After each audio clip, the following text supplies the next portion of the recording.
How do you find the will to fight back against a world that wants to keep you sedated, average, and stuck in place? Join us for the tools and strategies you need to create a life of abundance, discipline, and high achievement. This is the Tactical Empire with Jeff Smith.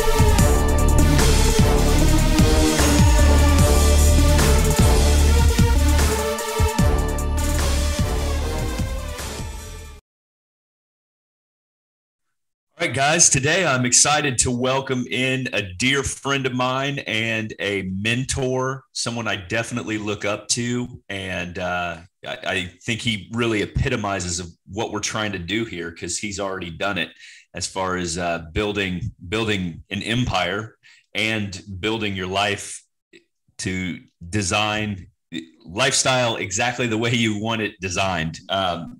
This man has quite a history and a story, and I'm very excited to welcome in Sammie Knight.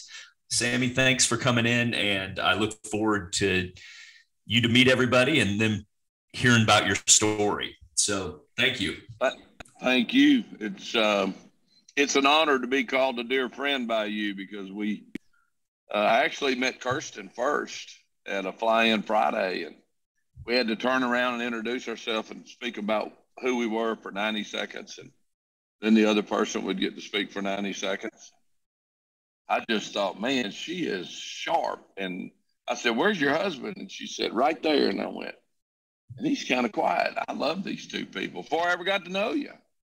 And then I had the honor of taking you hunting a couple of times and really got to know you. And got you behind my gate so I could get behind your gate and understand more. And I love watching you and your family, and it's just so cool. Well, you've been hugely supportive to me, whether you know it or not. I really appreciate you always being there for us. And I mean, when I call, you answer, and that means a lot to me. So I appreciate you. Yeah, my wife, she's pretty smart. So she's definitely puts our best foot forward.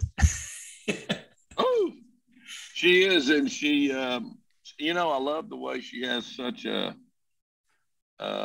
comfort in giving her opinion about things in life that make you go, that doesn't make any sense. And so she gives her opinion in a very subtle way that I just love. And you stand behind her and smile and support her, and you're as proud of her as anybody could possibly be. And that, my friend, is cool. Thank you.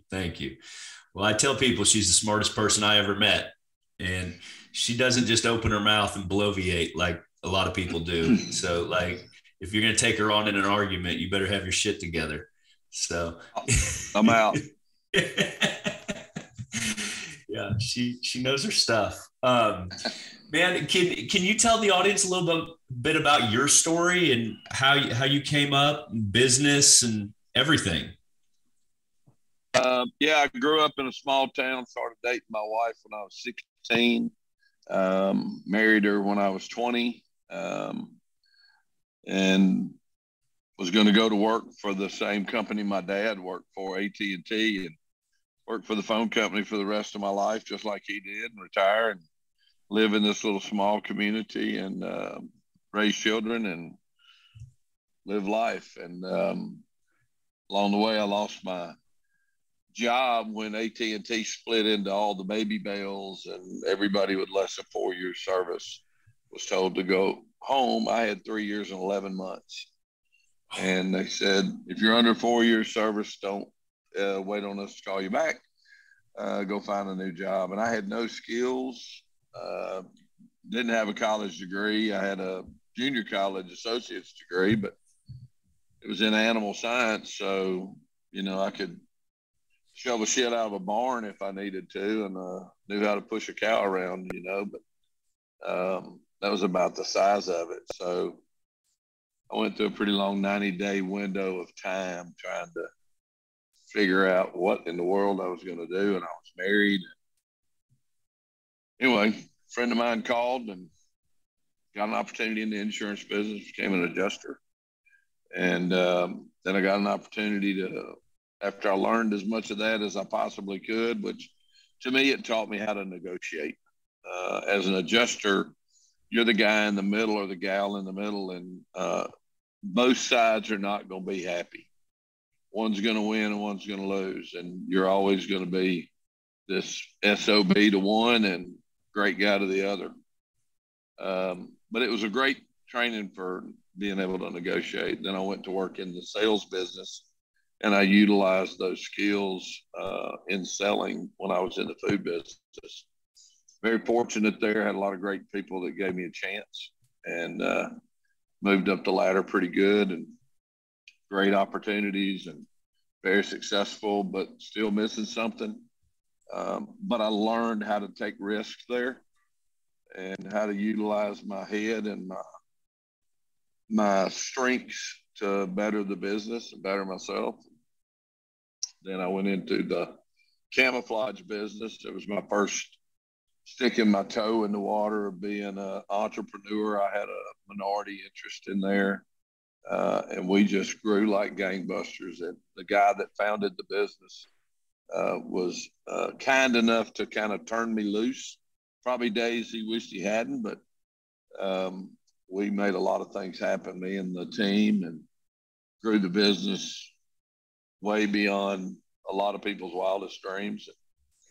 Then I left that and got into real estate. It's kind of trucking along, and had an opportunity to open a business in China. And did like every entrepreneur, and I went to Shanghai and opened a business over there. Lived there for about 3.5 years, kind of off and on. Then I continued to expand my real estate businesses. I've consulted with a lot of companies along the way, some Fortune 5, several into Fortune 500,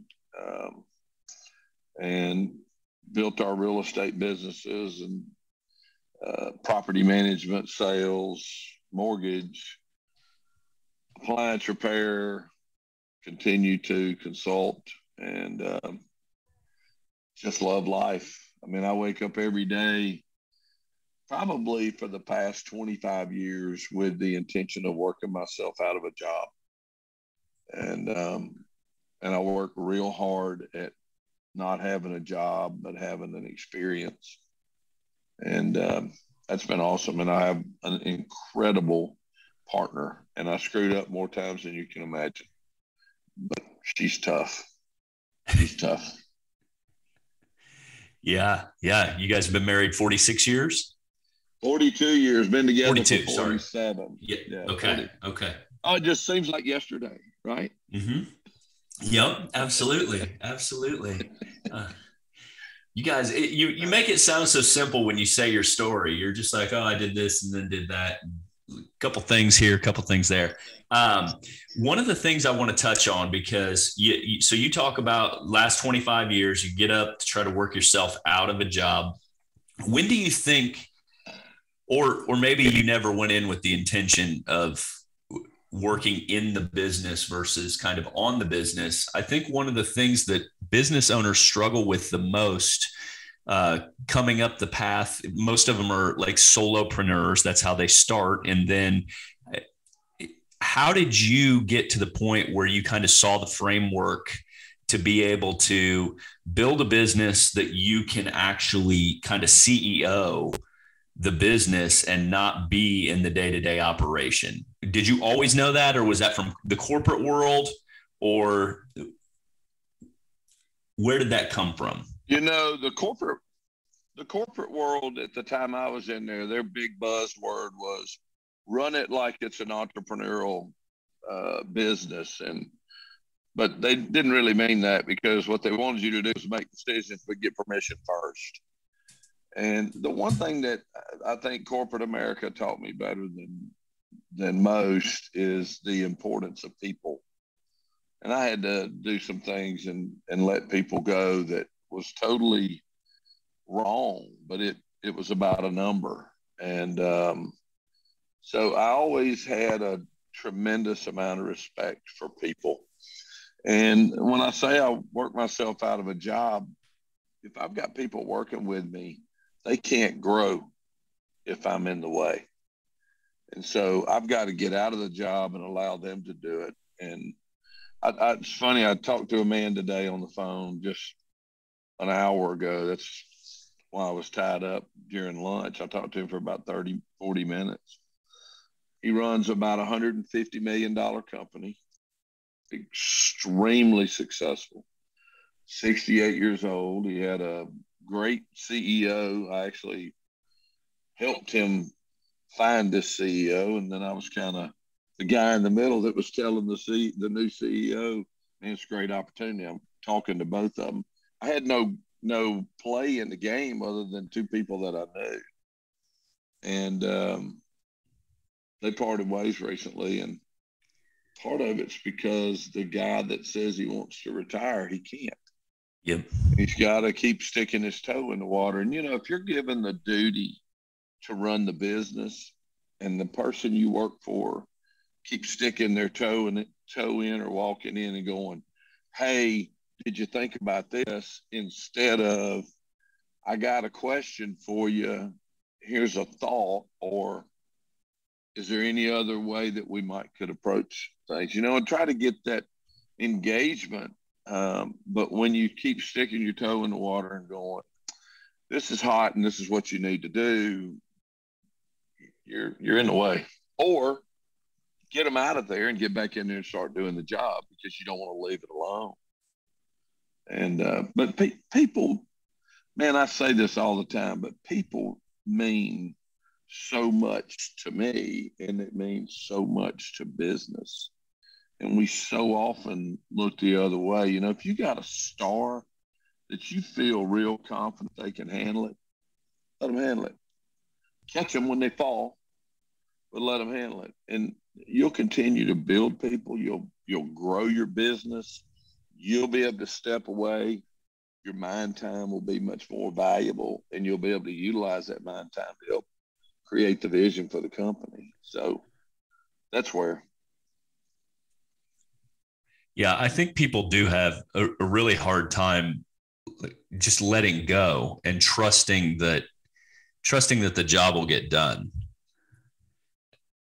Yeah, and if you did your job right training somebody, they won't fail. If they fail and you look deep enough, you probably didn't do your job right teaching them. So it's your fault.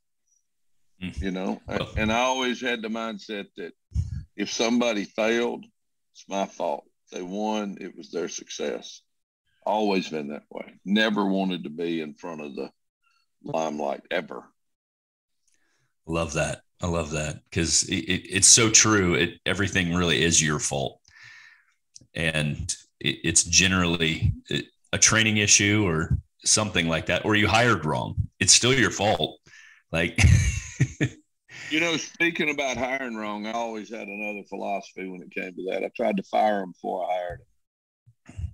Yep. And that meant in my interview process, I was pretty relentless to make sure that if it wasn't the right fit, that I never hired him. So I went into him with my interview part when it came to me to try to find enough to make sure that I wasn't going to have to fire him later. And it's a whole lot easier to fire him before you hire him. Yeah. I like that. A lot of people, so many, especially small business owners, have no hiring process. So that's a huge problem. So do you have any tips for that when you were small coming up? Was all the hiring on you?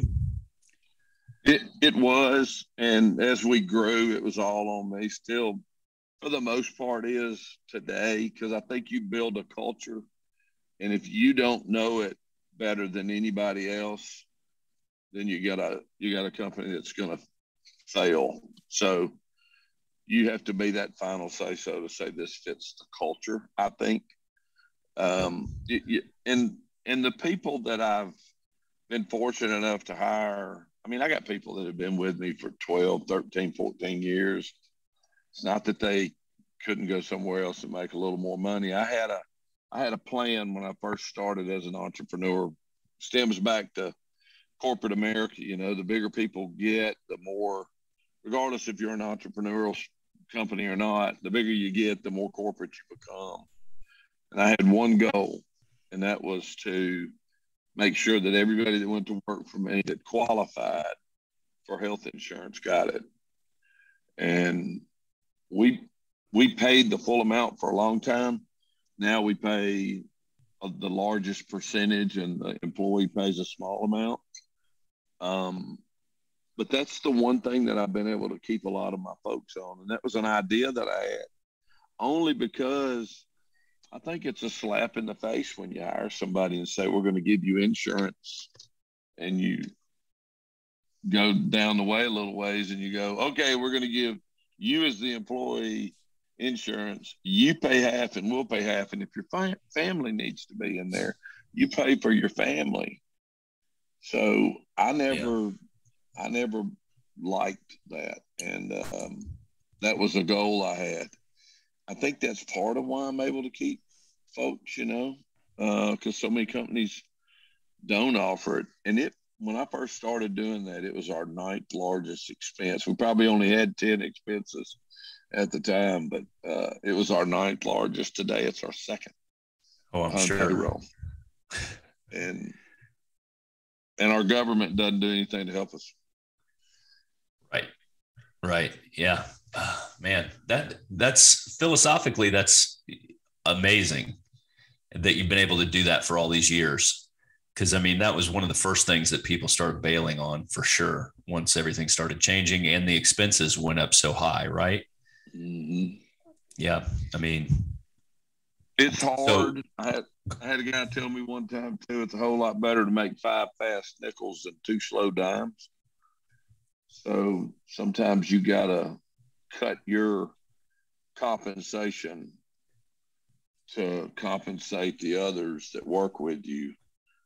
And they in turn will return that favor tenfold. So you just make faster nickels instead of slow dimes that way. And I think that's a great approach. Yeah. That's a good saying. I like that. So what do you enjoy doing right now? Because you've built all these companies, and they're mostly in the real estate vertical, to be fair, now that you actively own, right? Mm-hmm.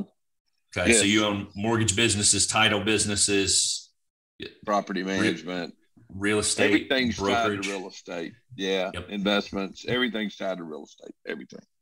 Gotcha. You know, my passion is hunting. My first love is my family, because I spent a lifetime being gone, not being real bright. And so that's why I wake up every day. My wife is smart enough to know that time I spend hunting is equally as valuable to her, because I come back with such a clear head, man. I used to have a real short temper, and it didn't take much for me to blow. And when I blew loud, aggressive. It was, I think back and I'm like, God, there's so many people that they should have stabbed me in the head for doing some of the things I did. But, you know, and that people call it balance or whatever, but that part of my life caused that calm to occur. Mm-hmm. And I don't lose my cool anymore. You can't make me lose my cool unless you try to harm my family.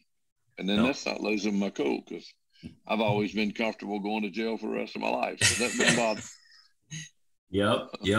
I totally understand that. And I can speak for you that you are a even-keeled, calm presence. And it's refreshing, because I'm still just a young buck that's wound tight and stressed out like you're talking about. So I enjoy your presence and your sense of calm. just I had to learn it when I was your age. Holy cow! I had to live with my chin. I'm ready. Hit it. It's just taken me a long time. My life when I was your age. But the big thing, and I posted about this the other day, I think life has two pieces. It's personal and professional. You can't make a third. Everything falls in those two. And so many times we look at them as buckets that we jump in and out of, you know. Oh, I've got to be in my personal bucket today, and then I'm going to get on my professional bucket, and I'm going to be in my professional bucket. And I was that way. And when I finally clicked and I finally heard the pop from my head coming out of my butt, I started realizing that they aren't silos, and that you have to make them, sorry about that, my battery thing popped up. You have to make them work together, and it's not easy. And I'm going to tell you, and what makes me so proud of you and Kirsten is the two of y'all have the personal piece figured out. And if you can figure that one out, the professional piece is baby shit. You know, it's easy. I don't care how rocky the professional side of your life gets. If you've got the other figured out, it's the foundation that allows you to deal with it and deal with it with a clear mind. And so many people hop from silo to silo, depending on what's going on. And you really need to make them be one. It doesn't mean that business comes home and personal goes to work. It just means they have to work together. And it's not easy, truly not easy. But when you figure that out, it's like somebody sprinkled pixie dust. Magic comes. And that's what I tell every young person as they're embarking on their success. I had a call with a young man yesterday from Reno, just out of the blue, said, "Hey man, I'd love to just talk to you." Sure, I was driving back to Texas. Why not? And we had a great conversation. And it went from his business growth to his family and things that have occurred in his family and changes that are in the future. And I told him, I said, buddy, you make that happen, this other's easy. Yep. It was a great conversation. And there's no doubt in my mind he will.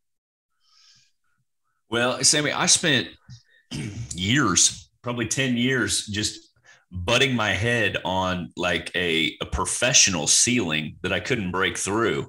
And that's what I couldn't figure out what it was. And it's because I was doing what you were talking about, where I was like trying to work and say, oh, well, when I do this, then everything's taken care of and I'll fix all this shit at home or whatever. Right. And about 3-4 years ago, we went real deep on like fixing all of our stuff at home.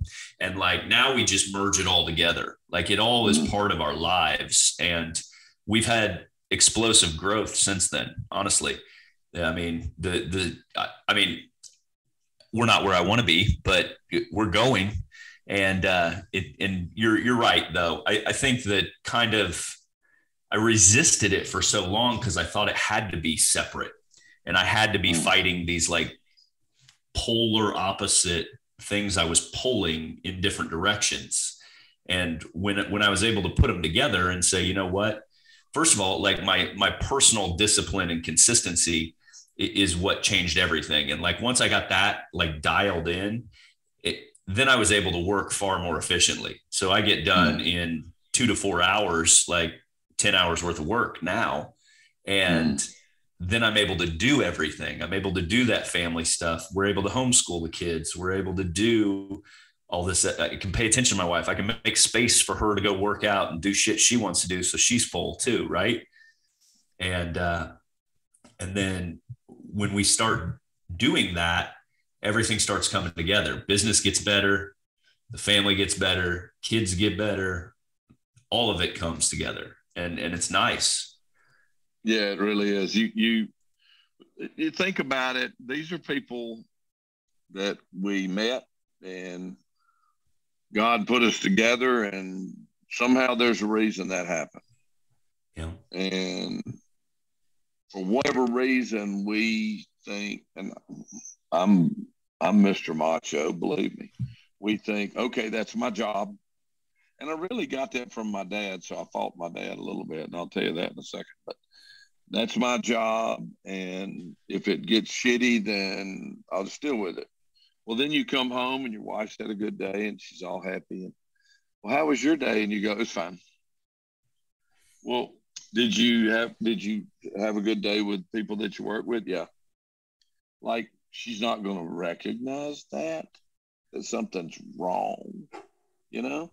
Please give me a break. And I was a guy that thought, well, she won't recognize it. Little did I know.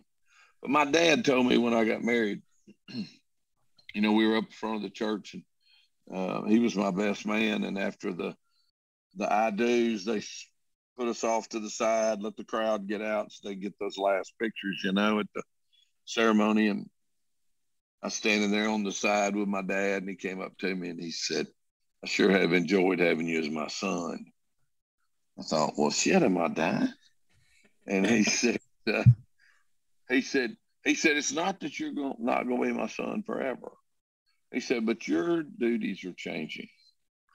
He said, from here on, you got a new job, and this is who you're going to be. He said, you're going to be a provider for that little girl and family down the way. And right there, the night of the I do's, just after I said it, he told me that. I can hear him saying it right now, but he's right. What I didn't do was share that path of where we're going. I just said, hang on, we're on the way, And then when I lost my job, I was even worse. Right. It was, hey, we're moving to Nashville. When? Tomorrow? Yep. Or one day I had a guy, my wife still stays on my butt about this. One day a guy knocked on her door one Sunday. I walked out and got him, and he said, there's nothing for sale in town. Would you sell your house? I'm new with the military base here. This was in Columbus.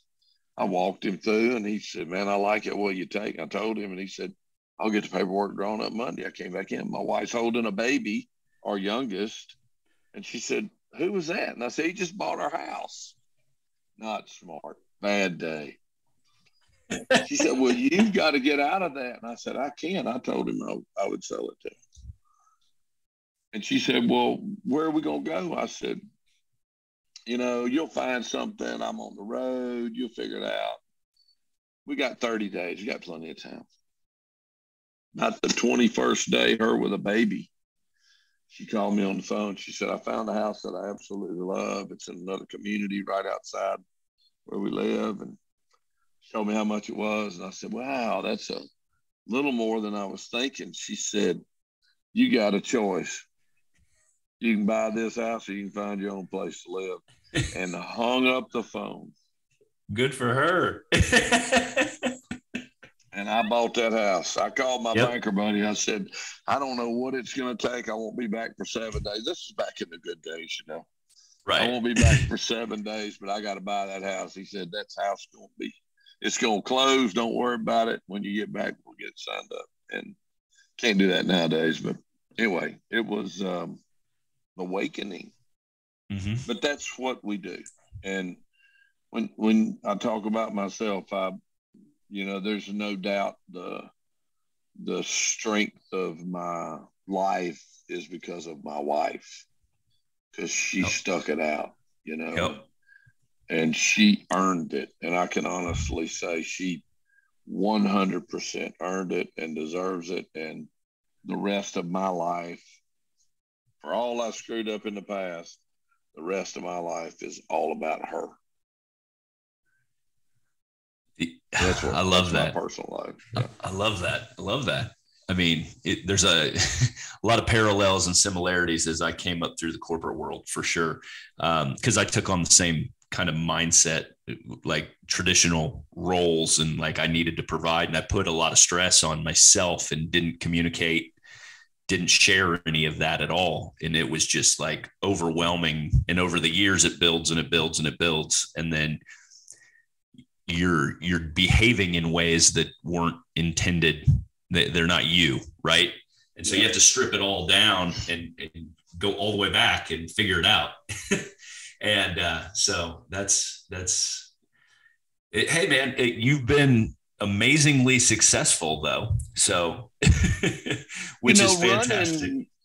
Running my businesses and the roles I played in my past. I say this all the time. They may have had challenges. They may have had pressure cookers on them, but they were easy. When I look back, they were easy. And part of what made them easy for me is I was real fortunate that either I was the big dumb guy in the room and people felt sorry for me or something, but I had a lot of folks along my path that took the time to talk to me and call me out. And, you know, not in a bad way where they try to humiliate me, but to pull me aside and say, hey, have you ever thought about this? Or, you know, you just did something here. Let me give you something else to think about if that comes up again. They didn't have to do that. Yeah. They didn't have to care. I mean, they had their own corporate path they had to deal with. And somebody like me was possibly a threat, you know, because oftentimes it was somebody older. They didn't care. They didn't have to, but they did. And I call them sponsors, man. If I hadn't had sponsors, I probably would have failed miserably. But I had some sponsors that for some reason in every company, for some reason took a liking to me or something. And I can name them because I was long gone from corporate America when I finally realized why I was successful. And it was back to what I said a while ago. The one thing that's the most valuable asset in business is people. And those people cared enough to talk to me. Otherwise, I'd have failed. You want to talk about business P&Ls, balance sheets, things to do, marketing, the whole 9 yards of running a business from soup to nuts. I can talk to you all day long. I can look at your numbers and help you do anything you want to. But if you don't fix you, it ain't going to do no good. That's it. That's 100% it. For sure. But the thing I see from you now is that, man, you are paying that back in spades, because that is seemingly what you wake up to do with each and every day now. Like I see you helping other people and being that kind of outreach for people constantly and calling people on their shit and nudging them that like, hey man, you're not completely out of line, but maybe we should straighten this up. Let's change this azimuth a little bit, couple degrees. and I love that about you. Just because so the fact your mentors, your sponsors should be very proud, or they would be very proud because you are returning the favor. I hope they would. I'm going to do the best I can for as long as I can. Just, I know that because of those people, I'm where I'm at today professionally. There's no doubt. And one of the first guys I worked for, and he's passed now, a guy named Jay Tobin, was my supervisor with the phone company, and he and my dad worked side by side. They were both supervisors. And so here's a guy that had to manage the son of his best friend in business. And, you know, that's a touchy situation at times. He was a rock star in how he handled me and how he took the time with me and how he supported my dad at the same time, because not an easy situation. I'll never forget old Jay. He just a great guy. He passed away a few years ago. But another example, he didn't have to do that. And he knew my dad well enough that if my dad knew I did something out of line, my dad'd be real comfortable sending me home. It wouldn't faze him, you know? And, but it's people like that that just, they didn't have to. Well, I think the most impressive thing about you that I've got to know is that, I mean, you've made a fortune. You're very, very successful. So when you talk about these people that impacted your life, you could have been very selfish in your vertical ascension because you've done fantastic, and they would have been proud enough. Just like, man, I'm glad I pushed that guy along. He was the superstar I thought he was going to be. But you and I talk a lot about impact, and like what you've done is you've flipped that into a selfless role and tried to create as much success and ripple effect off of you as probably anyone I know. And that's what is impressive to me. And it's something to certainly emulate. And that's why I hitch my wagon so closely to you. I love watching that selfless behavior, because you don't have to take Sunday phone calls on your drive back to Mississippi, like you just mentioned from the guy in Reno. You don't have to do any of that stuff. Like, you're done if you want to be done. And, but you just wake up every day to serve your family and then serve others that are coming up behind you. And that's admirable. Some people did it for me and did it to me. My dad told me when I was 14, and a lot of people have heard the story, but we were walking through a cemetery. We'd gone to a family member funeral, and we were walking out of the cemetery, and we stopped by a headstone, and my dad pointed the guy's name out. And he was somebody he knew, and he said, "See that on this headstone? It says, good father, good friend, good husband." You know, it listed all these accolades. And he said, "That's going to determine whether or not you're successful in life, not how much money you make." And then I thought we were turning to walk away. I turned, and he said, "But," of course I spun around. He said, "But if you really want to be a success, when you leave this earth, you'll leave everything you learned here. And you got to make sure that if anybody needs that, you leave it with them." And I didn't know what the hell that meant at 14. I just remember him saying it. But I can look back at all these sponsors and go, that's what it meant. And that's why I'm real comfortable. Hey, look, you don't have to listen to me. If somebody says, "Man, you don't know what you're talking about," I'm like, okay, that's cool. I just want to give my 2 cents, you know. But at the end of the day, if I can help somebody be better and not make the boneheaded mistakes I made, man, I don't, you don't see me run around with a lot of stuff. Now, I might have a gun or two that probably paid way too much money for, but those stay hidden.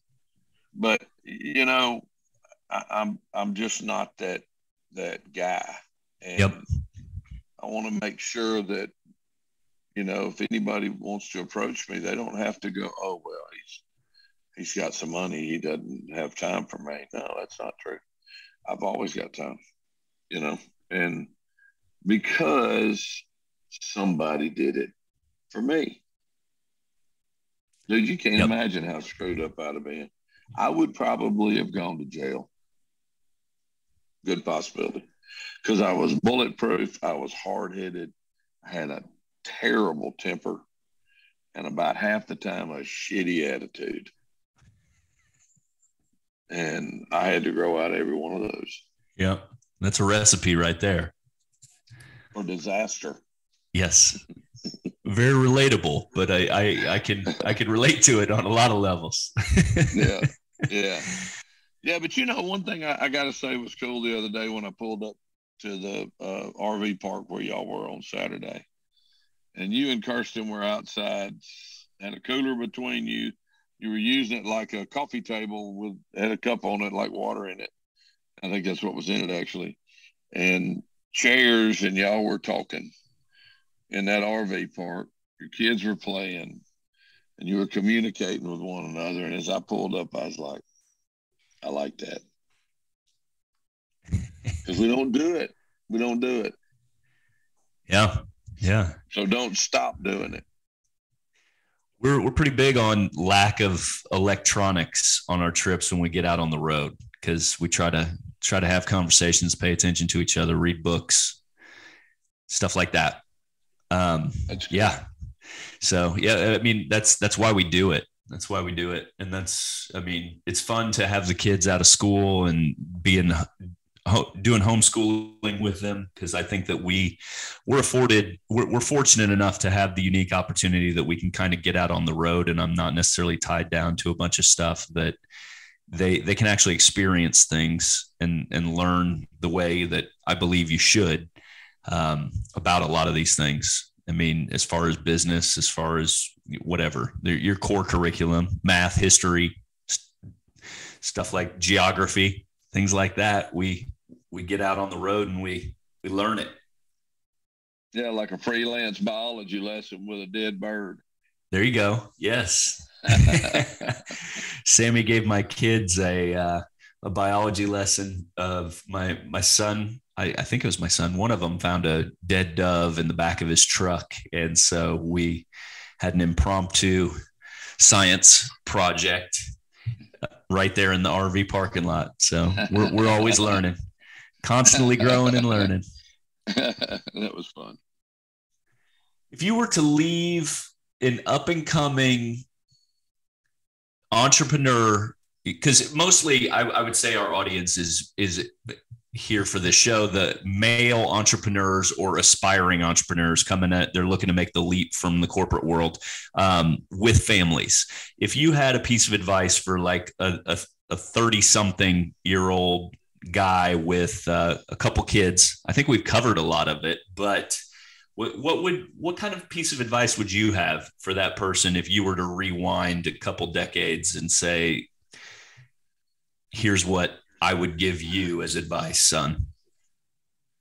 Well, the obvious is the family part. You know, it's going to be some rocky seas ahead. So understand that she's coming with you and the children are coming with you, and that's got to stay strong. I don't care how tough it gets, because it's going to get tough. As an entrepreneur, it's going to get tough. The other thing is think your path through and through before you leap. Make sure you're comfortable with it, and you know, do all the math, and don't make your leap. I'm gonna say this because I see a lot of mistakes made here. We put it on a spreadsheet, and we think because it's on the spreadsheet it works. I mean, the math all worked, and if I do this, this happens, and this happens, and it trickles down, and here's the profit. And spreadsheets aren't your path. Yep. So do your homework real good, and then go all in. Do not look back as a what if I would have stayed. Only look back for experience and knowledge, but always push forward. And if you'll do that, you won't get cold feet 6 months into it and go, golly, I wish I'd have stayed at my corporate job. When you start saying that, this stops happening. This is your dream. Make your dream happen. Yep. Don't lose focus. That's the biggest thing. I think that's the biggest regret I had coming into the entrepreneurial world, is I was always trying to hedge and look around, and you have to stay focused on one thing. You can't supplement with all these other side things. And like, you have to just get narrow and grow that thing.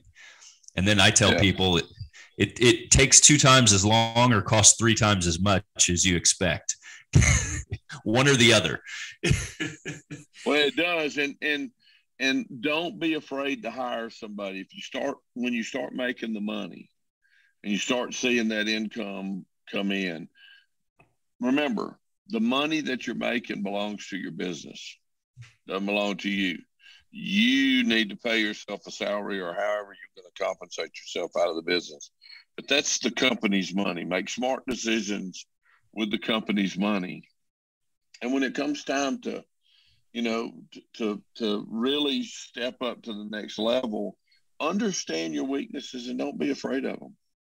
Because you may need to hire somebody to bring strengths to your weaknesses while you focus where you're strong. Understand them. Don't be afraid to say, I'm not good at distribution. I need to go find me somebody that can handle my distribution or marketing or whatever it is. You'll always come out head and shoulders ahead. Entrepreneurs sometimes have a tendency to throw that ego in there and they stick their thumb in their suspenders and say, everything happens because of me and this won't work if I'm not involved. And I hate to tell you, but that's bullshit. It'll probably work better in some instances without you involved. 100%.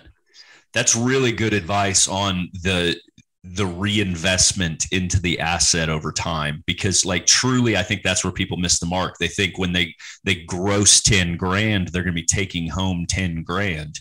And the longer that you can delay that gratification and reinvest in infrastructure and people, like you're going to build yourself something that's going to pay you forever if you can hold out long enough and not bleed the golden goose dry. That is a very wise piece of advice. Yeah, you can get there. It just focus is critical. You're exactly right. But know your weaknesses, shore up your weaknesses, push your strengths harder, hire when you need to. Don't be afraid to, because it's only going to add value to you. And, the biggest hire I ever made in my early days was a CFO. It scared me to death. I'm a good numbers guy, and I have a pretty good vision with it, but I need somebody to help me. And, man, it was expensive. And I tried to hire a cheap one, and cheap financial people, just not a good move. And so I finally had to roll my sleeve up and say, I'm going to hire the right one. And when I did that, I sat them down and I said, look, this scares me, what I'm fixing to do in hiring you, but I think you're the right person. And I'm going to give you one assignment. And the guy said, what's that? And I said, I want you to pay me back for your salary. And I don't want you to pay me in 5 years. I want you to pay me back today, this year. He paid me back threefold what I paid him in the first year, because he found so many holes that I was just going right past. I thought I was strong in that, but I really wasn't. And best hire I ever made. Yeah. So, it's funny how that works out sometimes, right? It is. But make them pay for themselves. You either figure out how they pay for themselves, or you tell them, hey, you're costing me this. You got to pay me back. If it's a sales role, they got to pay you back. Yep. If they can't, you got the wrong person. Yeah. That's awesome. All right, Sammie, I know you've got to go, man. I appreciate your time. Where can people find you if they want to hook up with you? Best thing is DM me at Sammie Knight on Facebook. And my Instagram is Tiger Knight 58 nickname. Yeah. But DM me on Facebook is probably the fastest way, and I'll get back to you. I'm pretty good at returning calls. This man can answer all your questions. So follow him, look him up. Sammie Knight on Facebook, Tiger Knight on Instagram. And I'll drop those all in the show notes and hook everybody up. So no big deal. Thank you so much, Sammie. I really appreciate you. I appreciate your time, and we'll get you back on here soon. I really just enjoy talking to you and going back and forth with you. And we'll have you on again soon. Thank you. I look forward to it. Have a great day. Thank you. For me. Will do. Thank you for listening to the show. Make sure you subscribe, leave a review, and share with a friend. We'll see you on the next episode of the Tactical Empire.